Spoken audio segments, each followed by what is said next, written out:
I don't even know where to begin this tale. I was quite young at the time, around 7 or 8 years old, but old enough to grasp what was happening.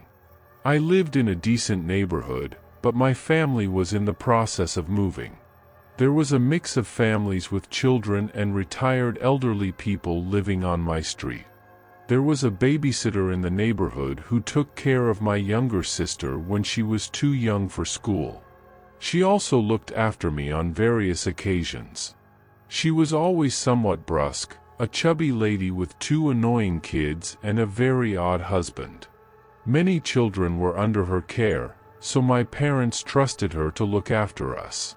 Everything was more or less normal, except for the fact that she was somewhat rude to anyone who wasn't her child. Her kids were quite unruly, always fighting, hitting each other with plastic swords, and screaming at the top of their lungs. At one point, the younger toddlers would have their afternoon nap, and she would make all the children sit in a corner and be quiet, except for her own kids. Strange behavior for a babysitter, but we never thought much about it. Another thing to mention is that she would take naps while watching the children, meaning she wasn't paying attention to them, just shooing them away and sleeping. She was also notorious for giving her kids chocolate milk and telling others they had to drink water. My sister and I tried to ignore it, but eventually, we grew somewhat annoyed. My sister had a big mouth, so she told my mother about how she treated the kids she looked after versus her own children. I would also like to acknowledge that my sister had just turned 4, so she wasn't very good with words. My mother was upset that the babysitter was doing this, but she let it slide since we were moving in a month, and she wasn't sure if we were being completely honest. The house we moved to is where I spent most of my childhood and adolescence. Things were normal once we transitioned to the new house, until we started receiving the calls. We changed our phone numbers, so we weren't sure how the babysitter and her husband found them so quickly. She would call every day saying we owed her money and that we were in debt. She was just upset that we had moved and were currently looking for a babysitter closer to home. My parents received these calls every day, and they consisted of the babysitter or her husband shouting, which meant I could hear the calls quite clearly. They continued harassing us, and my parents were agitated and worried. It all ended one night around 10 p.m. when my sister and I woke up to the sound of banging on the front door. It went on for a good 10 minutes and was very loud. My sister was scared, so I decided to check if my parents were awake. They were just opening their eyes, somewhat confused about what was happening. My father told my mother to stay upstairs, and he, recklessly, went down to answer the door while I stood on the landing, nervous. My sister stayed in her room because she didn't know what was happening, really. When he opened the door, I felt sick and terrified. There stood my babysitter and her husband, who managed to find not only our address but also our phone number. The husband started shouting at the top of his lungs, "You owe us money, pay up," brandishing a knife. Yes, he had a knife in his hand. My father told him we owed nothing and warned him to leave unless he wanted the police called. He didn't care.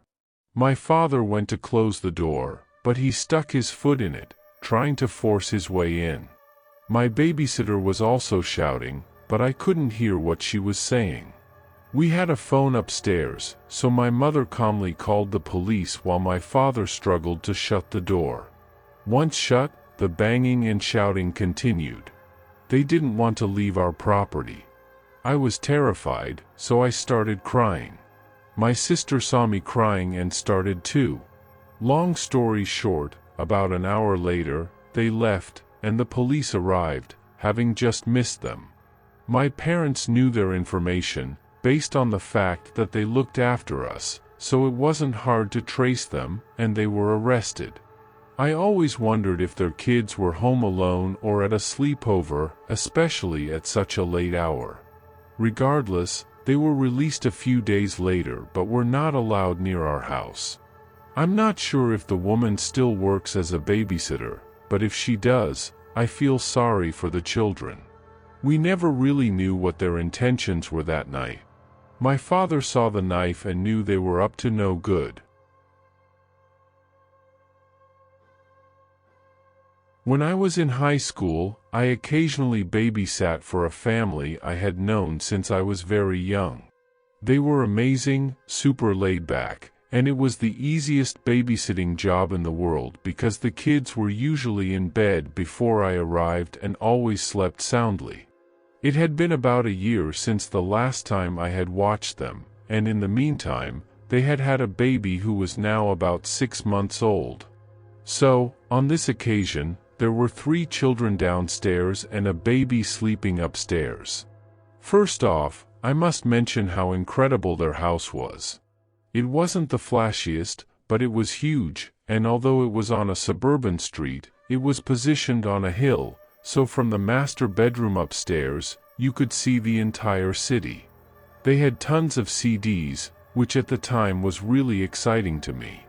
The kitchen was always stocked, and the whole place was decorated like a gallery, amazing art, bright design, and really spacious. That sort of thing. They always had interesting stuff lying around too. That night, I noticed in the front room, among the children's things, there was a fake samurai sword. I remember laughing at it, thinking it looked too real to be a toy, and swinging it around a bit.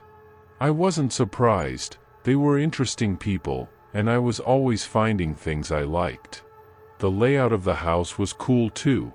The front door opened almost directly into the living room, and next to it, we had the 2 children's bedrooms and then a staircase leading up to the parents' room. The living room was fantastic, with giant windows overlooking the front garden and almost the whole street. The middle part of the house was completely open plan, with the kitchen and dining area stretching for what felt like miles. Towards the back of the house, they even had a small office, which was more like a reading nook. From memory, it was just an armchair and 2 walls of books. This detail is important because, on the night this happened, that's where I was. My parents dropped me off around 8:30 p.m., and the mom and dad left shortly after, telling me the kids were fast asleep and that if I had any trouble with the baby, I could wake up their eldest daughter, who was good at soothing him and would help me if I needed. I remember feeling reassured by that because I knew next to nothing about babies. In the end, I didn't need to, because the kids slept fine, but the important thing was that I felt safe, comfortable. They told me they would be back around 1 a.m. and to call if I needed anything. I wasn't worried. I had done this countless times before, and although it was a cold night with a biting wind, I knew this house. I knew the kids would sleep, I knew nothing would happen. I felt completely at home. In fact, I felt so secure that when I had trouble locking the front door after they left, I didn't worry too much. I thought maybe it was jammed or something. I didn't have the key to the front door, and usually, the front door locked fine. They lived in a nice neighborhood, so at the time, it didn't occur to me to be something to worry about. I quickly forgot about it and went to the office to read after a quick check on the kids. I lost track of time for a while. I didn't have a cell phone when I was 16, and there was no clock in the reading nook. I got completely lost in a book, and before I knew it, a few hours had passed. But it wasn't realizing the time that snapped me out of my reading stupor. It was absolutely nothing, and that's what was so scary. I was deeply into the book, and suddenly, I looked up and felt a sense of dread. Suddenly, everything seemed quieter. Then I heard the wind, and a feeling of unease and fear washed over me so strongly that I felt reluctant to move. I didn't understand. I thought to myself, this is ridiculous. I thought, as I looked at the books on the walls, that maybe I had been sitting for too long. Then, I stood up and slowly walked to the kitchen with the intention of checking on the kids and then maybe watching some TV. The front room was in darkness, and as I stepped into it on my way to the bedrooms, something stopped me in my tracks. With the light from the kitchen behind me, I stood frozen, petrified by the sight of a man standing in the front garden. He didn't move, and neither did I. I could see he had closed the garden gate behind him, and from his position in the garden, it was clear he had walked toward the front door. The front door that was unlocked. I didn't know what to do. A million thoughts overwhelmed me. I had no weapon, the front door was open, I couldn't reach the kids downstairs and the baby upstairs at the same time. He was huge, and I was small. I was illuminated, and he was in darkness. I knew that if I didn't do something, he would come in and get us. Then, out of the corner of my eye, I spotted the fake samurai sword and, very slowly, crouching slightly but never taking my eyes off the figure in the garden, I picked it up and raised it above my head. I don't know why, but I couldn't think of anything else, and after what felt like an eternity, he turned and slowly walked toward the gate, opened it, and walked away down the street. Only then did I see the glint of something beside him, something he had hidden in one hand while he stood, looking into the house. I stood there for a long time, watching him recede, and then I ran to the front door and leaned against it, forcing it shut against an intruder who was no longer there. I was 16 and stupid. I never called anyone. I stayed like that until the parents came home, and I never told them what happened. I never told anyone for a long time. I thought everyone would blame me for putting the kids in danger and then convinced myself it was nothing and maybe I had just overreacted. The family is fine now, and nothing ever happened to them or the house after that night. When I was 13, my mom hired a babysitter to look after me once a week since she worked late every Saturday night. I always thought I was too old for a babysitter and hated having someone watching over me all the time. The main person my mom called was a 20-year-old guy, Michael, the son of one of her work friends. Michael was really weird, and I didn't like him at all. He didn't talk much and just acted really strange and awkward, but whenever he interacted with my mom, he acted extra friendly and chatty. I mentioned this to her, but my mom always said I was just trying to get rid of him so I could be alone. Anyway, it was a normal Saturday night, and Michael had just arrived, a little late as usual. My mom talked to him for a bit and then went off to work. I walked over to the couch and turned on my Xbox to play some video games and pass the time.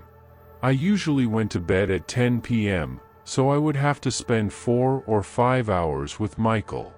Most of the time, I found something to do on my own because he really didn't talk to me and just hung out in the kitchen or our raised living area, and today was no different. He stayed in the kitchen for a bit, and after a few minutes, I heard him talking to someone.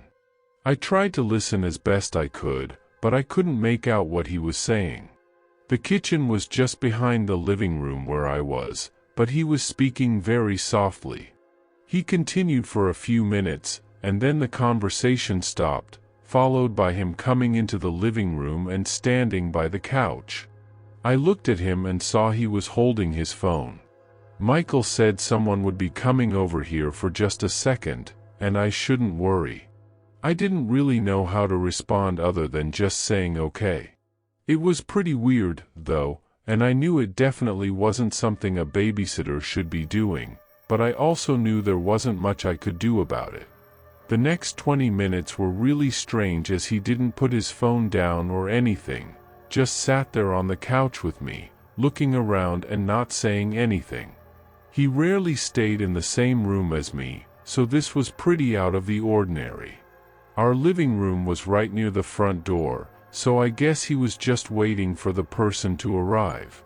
Eventually, a car pulled into our driveway, and a man knocked on the door. Michael quickly got up and went to the door, then stood in front of it for a moment before turning to me and telling me he'd be back in just a minute. Then, he opened the door, stepped out, and closed the door behind him.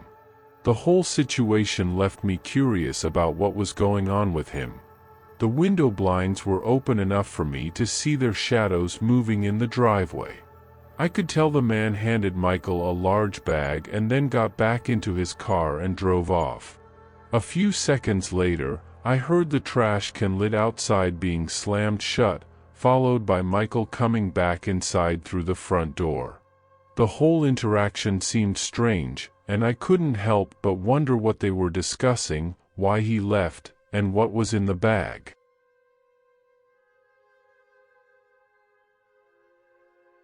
It happened a long time ago when I used to do babysitting jobs. I was about 13, living in a small town in the United States, and babysitting for the kids of almost everyone on my street, which was no more than 20 houses at most. My neighbors, the Thompsons, had the habit of going out on Wednesdays because they attended a Latin dance class at a nearby bar. I was used to taking care of their kids and knew that Mrs. Thompson always came back very late. On that specific night, the oldest of the three, Lucas, was a bit difficult and didn't want to sleep. I struggled to put him to bed, and afterwards, I was exhausted. I studied math for a while, and around midnight, I decided to take a nap until the kid's mom came back. A few minutes after falling asleep, I heard someone frantically banging on the door, trying to open it. It was Mrs. Thompson with her two younger kids. It was winter, and there was almost a foot of snow. The kids were only wearing pajamas, with a coat open, and she was wearing jeans, a wool shirt, and winter boots. I could see the fear in her eyes as I struggled to unlock the door. I panicked and made her walk around the house to the patio door. When she came in, she quickly told me to take all the kids downstairs, turn off the lights, and not answer the door for anyone. The kids kept asking, "Who's Daddy going to kill?" and she kept shushing them, saying nothing was going to happen, and then she left. I woke up all the kids, took them to the playroom in the basement, and asked them to play quietly. Lucas, who hadn't slept much, kept asking what was happening, and I kept saying it was a special occasion where he could play late with his neighborhood friends. I reassured the other two kids, saying no one was going to die, but in my mind, I thought my end had come. I could see myself being shot while trying to protect the kids. I tried to imagine how to stay alive, or at least how to keep them alive. I wasn't trying to be a hero, but I was trying to convince myself that if it came to that, I would have to try to protect them. I called 911, but I started shaking and crying so much that I hardly knew what to do. It was an answering machine asking if I wanted the police, the ambulance, or the firefighters. I called my mom, quickly told her what was happening, and she called the police and came to meet me. When she got to the front door, the neighbor's husband was coming up the street with a huge axe. My mom went in, locked the door, and opened a crack in the window, asking what was going on. As he approached, he asked her to come out to confront him, thinking she was his wife. My mom then explained that she was the babysitter's mother and had come after receiving a worried call from her 13-year-old daughter. He then asked us to report his wife's whereabouts, but we didn't know where she was. He argued with my mom a little, but she remained so calm that she eventually calmed him down too. I still admire my mom for that night. After about 15 minutes of arguing, he went back home carrying his axe, and a few seconds later, his wife knocked on the back patio door and came in. She was crying and apologizing to my mom for the whole situation. She thought her neighbor was home, not the babysitter. My mom asked me to check on the kids while she took care of the wife. A few minutes later, 2 police cars arrived, and the officers went in, spent some time with the wife asking tons of questions, and then interviewed me, as well as my mom. Meanwhile, the woman I was babysitting for arrived, and they interviewed her too. They asked me and my mom if we were ready to go to court if the woman pressed charges against her husband, but surprisingly, she never did.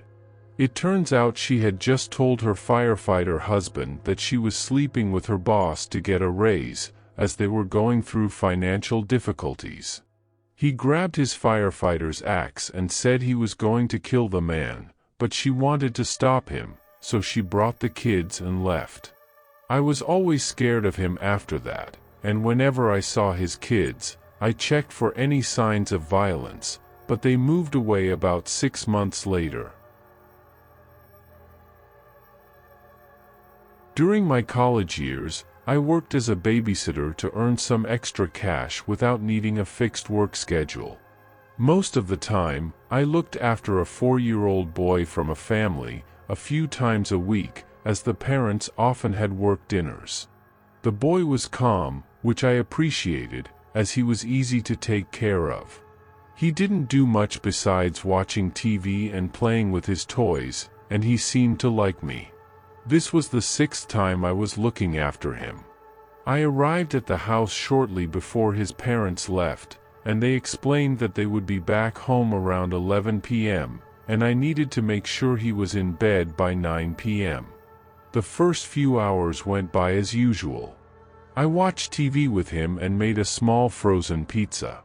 After finishing his food, he told me he needed to use the bathroom and went out for a few minutes.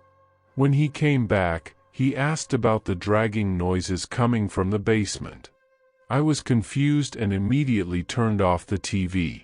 Indeed, as soon as the TV went silent, I could clearly hear something moving down there, although it was very faint, and I couldn't identify what it was.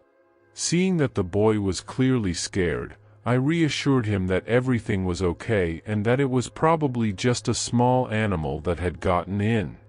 I told him to wait up here while I went down to see what it was. At this point, the dragging had already stopped. I had never been in the basement of this house before, as it was unfinished and there was never any reason to go down there, so I was definitely cautious.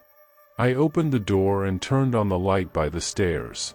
Then, I went down quietly and turned on the light at the bottom of the stairs, illuminating the whole area. It was quite a large space, mostly filled with storage boxes. I walked around, checking behind some boxes, but after not seeing or hearing anything more, I went back upstairs. The boy was waiting for me on the couch and quickly got up when he saw me. I told him everything was okay and that there was nothing down there, and gave him a big hug just to make him feel better.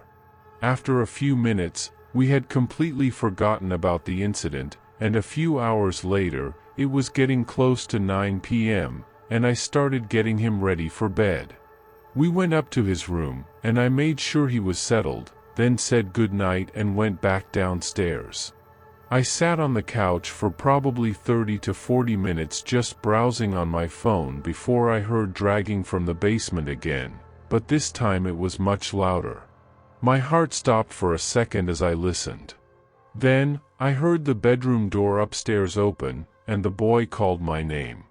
I told him to stay where he was and not to come downstairs. I got up and walked to the basement door. At this point, I was pretty terrified. I grabbed my phone and prepared to call 911 as I opened the door as quietly as possible. The dragging sounded like it was near the bottom of the stairs now. I reached out and turned on the lights. Immediately, I slammed the door shut, ran to grab the boy, and we went straight out the front door, calling 911. I stood across the street looking at the windows while waiting for the police to arrive. I also called the parents to inform them of what happened and asked them to come back home as soon as possible. When the police finally arrived, I told them what happened. When I turned on the lights by the stairs, I saw a half-naked man crouched at the bottom of the stairs, rummaging through a storage box. They carefully searched the house and found clear evidence of someone recently living in the basement, with stacks of trash stuffed into boxes, but they didn't find anyone. When the parents arrived, They thanked me for calling and talked to the police about the situation. About an hour later, I was able to go home while they secured the house and filled out reports. I spent the next few days really shaken up and quite paranoid. For a few weeks, I stayed in touch with the parents to see if there were any updates about the man, but nothing came up. Eventually, we lost touch, as I didn't want to do babysitting jobs anymore. I think the most terrifying thing about this was that he was never caught and could be living in someone's basement right now without them knowing. Hello everyone, I sincerely hope you found today's video enjoyable and engaging. If you enjoyed the content and are looking forward to discovering more similar material, please remember to subscribe to our channel and click the like button on this video. Your support plays a significant role in our ability to continue producing content and means a lot to us.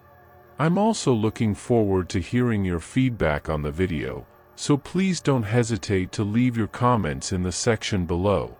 Your input is crucial in helping us tailor our content to what you most enjoy watching. Until we meet again, please take care and stay safe. And always remember, it's a joy and an absolute privilege to share these moments with you.